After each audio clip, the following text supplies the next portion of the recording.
The mihi animas chatteratole, give me souls, take away the rest. Father John po, SDB. We are now in the third Sunday of Lent.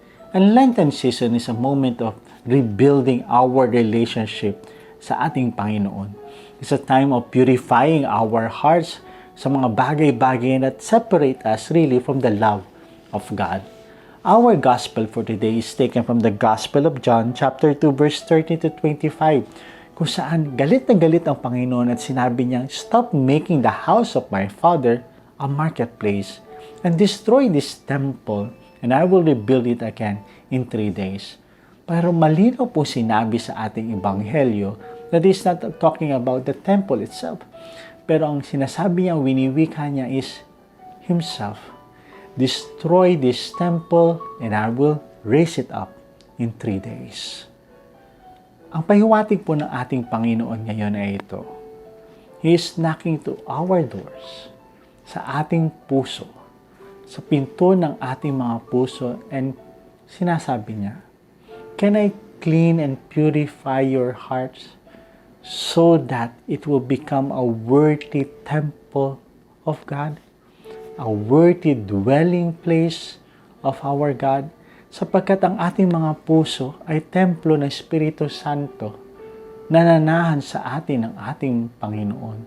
And during this Lenten season, the Lord is asking us to purify this temple so that we will be worthy dwelling of our God. And how are we going to purify this temple of ours? The first reading is reminding us of what we should be doing every day, and that is to follow the will of God, the covenant, the 10 commandments. Because if you're going to read the 10 commandments, it's all about a guideline of how to love our God.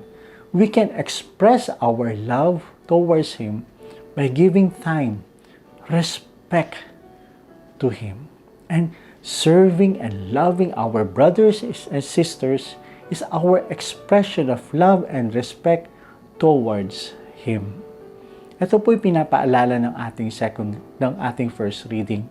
And our second reading is a wonderful reminder that this covenant, became man, the new covenant of God. And the teaching of Jesus, the wisdom of Jesus, is all about loving and serving one another. That through Jesus, our hearts, our lives will be purified. Kung kaya nga po ang tanong sa atin ngayon is, during this Lenten season, are we willing to receive Jesus back to our life so that He will be able to purify our hearts and make our hearts a worthy dwelling place of our God? He will destroy all the sins in us and rebuild it and make it a worthy place of our God. So the question is, are we ready during this time to welcome the Lord so that He will be removing all these sins in our hearts so that the Lord can stay in us? The Lord is knocking. The Lord is whispering to us, "Can you please open the door of your temple and allow me to cleanse it?" Go to confession. Confess all your sins and make a promise that you will do all your best to fulfill the will of God, to live the covenant of love.